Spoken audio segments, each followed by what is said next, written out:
कहानी वो है, जब मैं 7 साल का था तो मेरी माँ ने मुझे सुनाई थी। कितने साल का? 7 साल का था, 8 साल का रहा हूंगा। और हो सकता है आप में से कोई ऐसा हो जब वो भी 8 साल का रहा होगा, तब उनकी मां ने उनको ये कहानी सुनाई होगी। और कहानी इतनी सी है, एक सेठ बड़ा ज्वेलर्स था, रात को सोया हुआ था। नींद में तो नहीं था पर जगा हुआ भी नहीं था, आधी नींद आधा जगा हुआ था। और अचानक उसने देखा कि उसके कमरे में प्रकाश आया। कमरे में प्रकाश आया और चमचमाते हुए प्रकाश में से एक दिव्य चेतना प्रकट हुई और उसे देखते ही समझ में आ गई कि और कोई नहीं, स्वयं साक्षात लक्ष्मी जी आई है। लक्ष्मी जी कमरे में आई, आशीर्वाद दिया, कहा सेठ तुम्हारे लिए आशीर्वाद, दुआ और शुभकामना है, मैं एक जरूरी काम से आई हूं। सेठ ने कहा बोलो मां। कहा भाई मेरा नाम लक्ष्मी है और मैं चंचल रहती हूं, कभी इस घर कभी उस घर। मैं रोड़पति को करोड़पति बनाती हूं और करोड़पति को रोड़पति बनाती हूं। मैं कब किसके घर से जाऊंगी और कब किसके घर में आऊंगी इसका पता सामने वालों को भी नहीं लगने देती हूं। भैया सेठ तू बहुत अच्छा आदमी है, तूने मुझे बहुत इज्जत से संभाल कर रखा, तूने मेरा कभी भी गलत उपयोग नहीं किया, तूने हमेशा मुझे इज्जत दी, मेरी पूजा करता रहा और अच्छे कार्यों में तूने इसका उपयोग किया। पर मेरा नियम है, मैं 100 साल से ज्यादा किसी घर में नहीं रहती। और तुम्हें बता दूं, तुम्हारे परदादा थे तब मैं तुम्हारे घर में अमीरी बनकर आई थी। तुम्हारे परदादा गए, दादा गए, पिताजी गए, अब तुम हो। 100 साल पूरे हो गए, मेरी मियाद पूरी हो गई है। सेठ मैंने उचित समझा कि जाने से पहले तुम्हें बता दूं कि कल मैं तुम्हारे घर से जा रही हूं, क्योंकि मैं 100 साल से ज्यादा किसी घर में नहीं ठहर सकती। सेठ तो अचंभे में आ गया, मतलब लक्ष्मी कल जा रही है, मतलब सारी दौलत जा रही है, मतलब सारी कोठियां चली जाएगी, मतलब सारी अमीरी चली जाएगी, मतलब सारी संपत्ति चली जाएगी। कहा मां क्या बात करती हो कि बस बेटा मुझे अब इसके लिए कोई आग्रह मत करो, क्योंकि मेरा नियम है और मैं अपना नियम नहीं बदल सकती। मैं 100 साल से ज्यादा एक घर में एक जैसी नहीं रहती। अब एक बार तो उतार आएगा ही आएगा।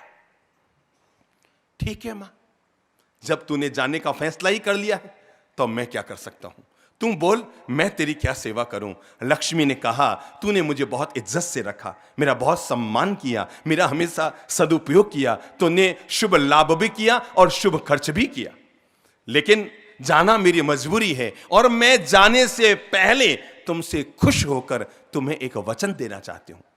और वचन में जो तू मांगे वो तुम्हें मिल जाएगा। मुझे तो जाना ही पड़ेगा, पर मेरे अलावा जो तू मांगेगा वो तुम्हें मिल जाएगा। मैं कल वापस आ रही हूं, तुम्हें 24 घंटे की मोहलत दे रही हूं। जो तुम्हारी इच्छा हो वो तुम मांग लेना, क्योंकि मेरा जाना अवश्यम भावी है। लक्ष्मी जी गायब हो गए। अगले दिन सुबह रात भर सेठ सो न पाया। अगले दिन सुबह 7 बेटे थे, 7 बहुएं थे। अपनी पत्नी सबको बीच आंगन में बुला और बुलाकर कहा मेरे प्यारे बच्चों, मेरी प्यारी बहुओं, अपने घर में कुछ अनर्थ हो रहा है। और अनर्थ ये हो रहा है कि आज रात को लक्ष्मी जी मेरे कमरे में आई, कोई सपना नहीं था, जगह जगह सारी बात की है। और लक्ष्मी जी ने कहा है कि 100 साल पूरे हो गए, कल मैं जा रही हूं, जाना मेरा अवश्यम भावी है। पर लक्ष्मी ने कहा है कि एक वरदान मांग लो, जो तुम मांगोगे वो तुम्हें मिल जाएगा। मेरे बच्चों बोलो, मेरा तो दिमाग काम नहीं कर रहा है, तुम ही बोलो कि क्या मांगूं। बड़े बेटे ने कहा पापा कोई बात नहीं, लक्ष्मी जा रही है, आप तो लक्ष्मी से कह दो। पापा जी आजकल जमीनें बहुत महंगी आ रही है, कह दो हमारे 7 बेटों के लिए 7 प्लॉट देके चले जाओ।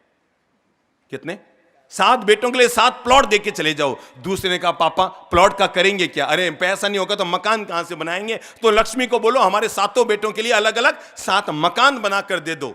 तीसरे ने कहा पापा जी एक बात बताओ, मकान तो बड़े बड़े हो जाएंगे, पैसे पास में नहीं होंगे तो भूंगड़े खाएंगे क्या? तो ये बोलो कि हमारे अन्न धन के भंडार भर के चले जाओ। चौथे ने कहा ये मांग लो। पांचवें ने कहा सोना चांदी मांग लो। छठे ने कहा हीरे जवाहरात मांग लो। 7वें ने कहा कुछ मांग लो। बच्चों ने कुछ कहा, बहुओं ने कुछ कहा। सबसे छोटी वाली बहू चुपचाप बैठी थी। पापा ने उससे भी कहा बेटा इस संकट की घड़ी में तू भी बोल बेटा, जब सब अपनी अपनी सलाहें दे रहे हैं तो तू भी अपनी सलाह दे दे। उसने कहा पिताश्री आप बिल्कुल बुद्धिमान हैं, आप जो निर्णय करेंगे सही करेंगे, पर मेरे कहने से अगर आप मांग सकते हैं इस छोटी वाली बहू का कहना मांगकर, तो आप लक्ष्मी से कहना कि जो उसकी इच्छा हो सो करे। क्योंकि पापा जी याद रखना, जब लक्ष्मी चली जाएगी ना, न तो हीरे रहेंगे, न जवाहरात रहेंगे, न सोना रहेगा, न मकान रहेंगे, सड़क पर आना तय है। ये कितने भी मांग लो, कुछ भी नहीं रहने वाले हैं। जब लक्ष्मी जाएगी तो पीछे पीछे सब चले जाते हैं। आप अगर मांगना चाहते हैं तो पापा जी ये मत मांगो कि मेरे बच्चों के लिए 7 मकान दे दो, उन्हें ये कहो कि मेरे 7 बच्चे एक मकान में रहे, ये बुद्धि दे दो।